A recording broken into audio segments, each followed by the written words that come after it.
I don't have any idea what's going on.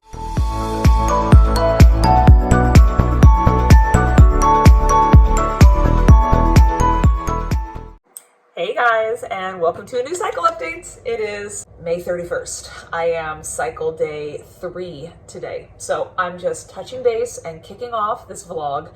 I'm really hoping that this will be a month that my husband and I do get to try to conceive. I come on here and I talk mostly about the scientific stuff, the OPKs and the BBT charts and the supplements I'm taking and like what our plans are and stuff. But I haven't really touched upon the personal side of this TTC journey, at least how it is for us, because for me, I would really like to try as soon as possible if we're going to do this, because I do turn 40 in October. I've said that in all my videos pretty much, because it's like a huge thing that weighs on me. I want to try sooner rather than later, but if I'm being completely candid and honest, I sense a little bit that my husband, like in a perfect world, I think he probably would want to wait a couple more months so that he can get settled in his new role. Because I don't mean to laugh about this because it's not funny, but it kind of is. This guy is on a literal vertical learning curve at his job right now, and I see him come home just totally overwhelmed. A good overwhelm. It's exciting and stuff, but at the same time, I can tell it's very stressful for him. So I sense, and I haven't talked to him about this because I don't talk to him. I talk to you guys about my TTC stuff. I do not talk to him about it. I hand him his vitamins every night, but we don't talk about this stuff because I don't want to pressure him. I don't want him to feel pressured. I don't want him to know how much this is like weighing on my mind and heart and how bad I want this. It's we've got a lot of balls already in the air and a lot of things going on. So I don't want to let him know how eager I am. And I also need to respect him. And if I see that my schedule, i.e. my fertile week, doesn't align with his schedule, i.e. how exhausted he is on those particular days at work, I need to just chill and not be like, we gotta get it in, that's not this kind of journey. That's how it was with like my other kids. That's not how it can be this time. It's gotta be cool. It's gotta be calm. So hopefully this is a cycle that we make it happen. It's got to be natural. I'm not going to force it. And so I really hope that I don't come back here in my next clip, which you guys are going to see. I have to wait and figure out what's going to happen. I don't even know what's going to happen. But I really hope that in the next clip you guys see, it's not me saying, nah, it just didn't work this month, so we're just going to track another cycle and, collect data. I don't know. Hopefully when I come back here, I'm going to be able to report that at least one time in my fertile window, we were able to do something, But anyway, last cycle, if you watched that video, I had delayed ovulation. I had had a miscarriage the month prior, so that kind of got wonky. All of last cycle actually was really wonky. So I'm curious to see what happens this cycle. Normally, I would get a positive OPK on either cycle day 9 or 10. So I'm going to start on cycle day 7 just to capture a wider range of days, and we're just going to see what happens. Continuing with a healthy diet, I'm continuing with my pre-conception fitness challenge. You can see I've got all kinds of energy. I am like pumped on this, okay? Feeling good. So we're going to do the live OPKs, and then after the live OPKs, we will just kind of go into my DPO segment, because by then I will have already ovulated, and then I'll let you guys know, spoiler alert, whether or not there will be pregnancy tests at the end of this video or not. So stay tuned. Hey guys, just kidding. We're not doing OPKs just yet. It is cycle day 5 today, I think. And P.S. check out this glam bedhead.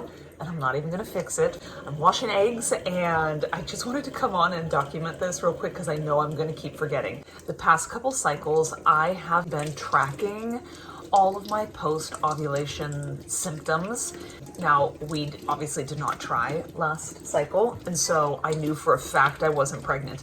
Paying attention to post-ovulation symptoms for me is something I've never really done because I don't get many. I get the classic fatigue at the very, very end, and I get, PMSy right before my period starts.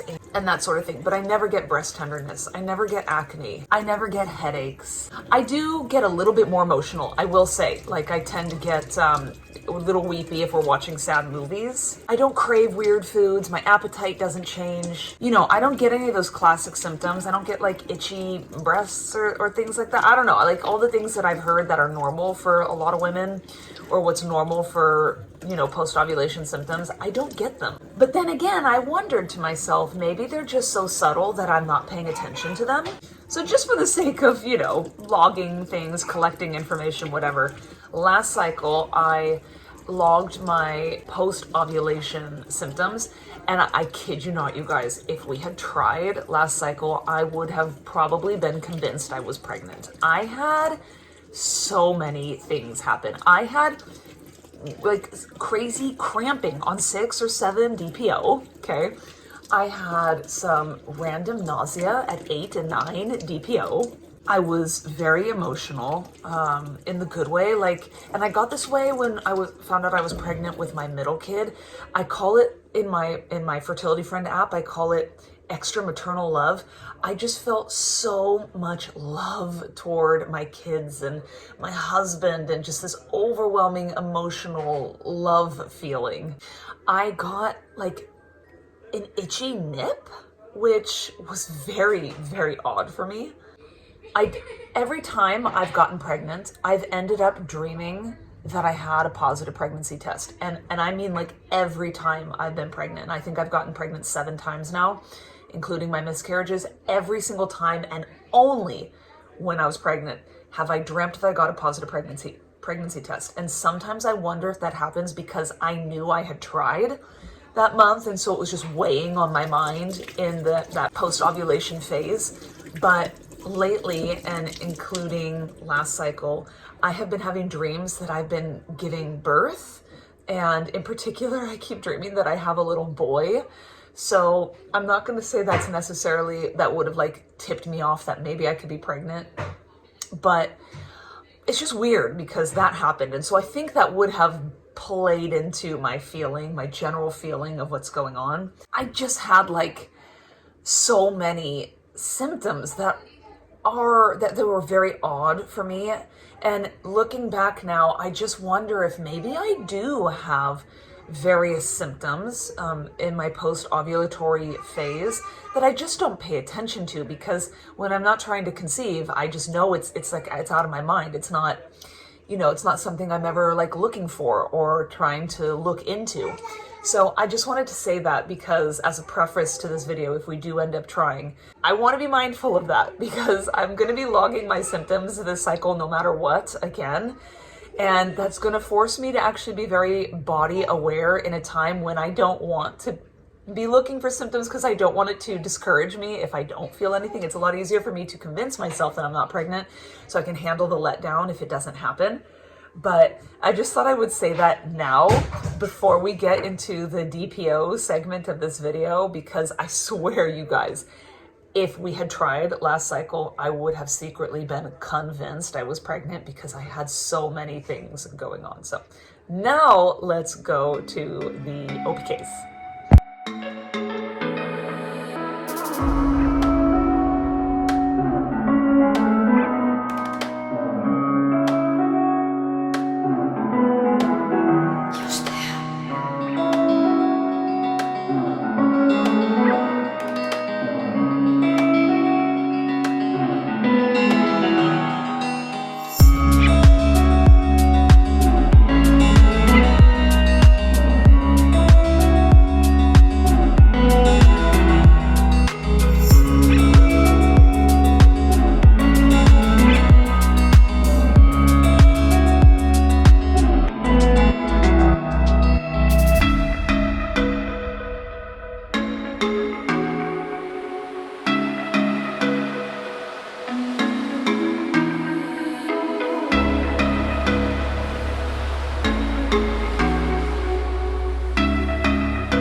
Okay guys, so just a quick intermission because it is 11 a.m. on cycle day 11. I'm about to go take my first OPK of the day today, and if it doesn't show, an LH rise, I don't even know what I'm going to do with myself, because I have no idea why my OPKs are so negative. In the past, I get my peak OPK on cycle day 9 or 10, and then I ovulate 24 hours later. It is cycle day 11, and yesterday, all my OPKs were just dead negative. So I don't know. Now, it could be that my cycles are still regulating. Now, I mean, I've only had a few cycles postpartum, you know. It could also be because I had that miscarriage 2 cycles ago. Maybe they're still regulating, although that doesn't make sense at all. It could be because of some supplements I'm taking. Maybe they're slightly elongating my follicular phase, which is not a bad thing because my follicular phase already is pretty short. But I'm a control freak, and I cannot stand the fact that my OPKs were completely dead negative. I even took another one at like 10 or 11 p.m. just to see maybe I get a hint of an LH rise. Nothing, just dead negative. I have no idea what to expect for today. What I can say though is this. My period this cycle started at like 10 p.m. So cycle day 1, this cycle, I don't actually think, I feel like I probably should have just logged that as a spotting day.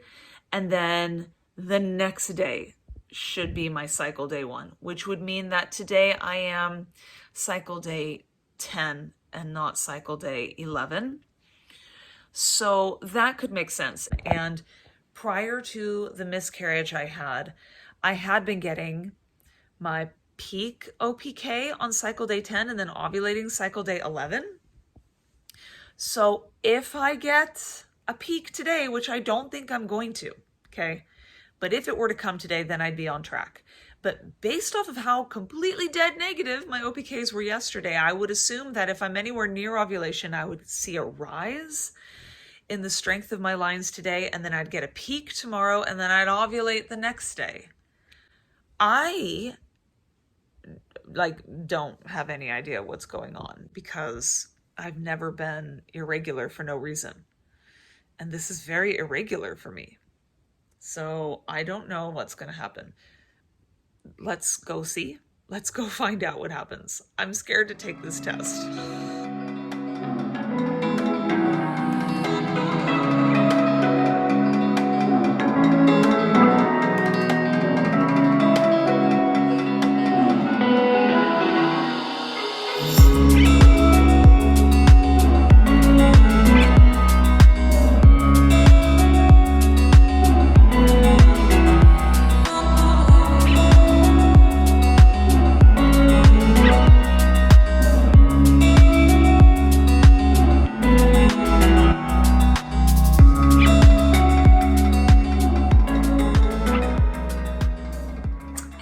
And welcome back to my kitchen.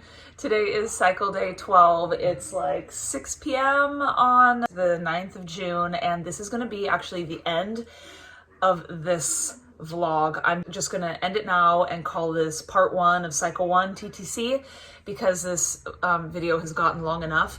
But I am, as we speak, mid-ovulation cramping. I'm feeling it in all the places, so I'm super pumped. So things look good, and here's my chart. I'll show you guys right now. I am very pleased to say that we were able to hit 4 of the past 5 days of my fertile window. So I think we were able to be intimate, assuming I ovulate today, 5 days before ovulation, 3 days before ovulation, 1 day before ovulation, and then even today, like this morning, the day of ovulation. So that is enough for me. I am looking forward to having a break now. But kudos to my husband because he's a champion. He's been super tired, but we were both in it to win it. So I'm very, very excited. I feel very, very hopeful. Not to say that this is going to produce a pregnancy, but just the fact that we did all the things, everything we needed to do to give ourselves the best chances. So that makes me feel really good. So this is going to be the end of the video. And then the next video I put up, I think I'm going to do a daily, day by day, 1 DPO to 14 DPO video. And my plan is, and I will explain this also in my next video, I am going to continue to basal body temp especially with my watch and my resting heart rate with my Fitbit. The manual BBT thermometer, I'm going to stop around 7 or 8 DPO because seeing those numbers messes with my head. But these ones, the data is captured in my apps, and then I can go back and repopulate Fertility Friend after the fact once I learn whether I'm not pregnant or I am pregnant. So you guys will see that on the screen, but I won't because I'm not going to be looking at anything past 7 or 8 DPO. It just totally messes with me. And I'd rather be left in ignorant bliss, you know? And then I am going to start pregnancy testing on, let's see, 8 DPO, 9 DPO, 10 DPO, and possibly 11 DPO. After that, if it's still negative, I'm not going to test anymore until like 13 or 14 DPO because I have bad luck with positive pregnancy tests that are positive at or after 12 DPO. Every time I've gotten a positive pregnancy test at or after 12 DPO, it's ended as a chemical pregnancy. So I just would rather not know. I'd rather be left in blissful ignorance and pretend like there's still hope and pretend like things are going good instead of seeing really faint, late lines and then stressing and obsessing and stuff. So that's the plan. Hit me in the next video. We will talk about all the things, okay? Catch you guys soon.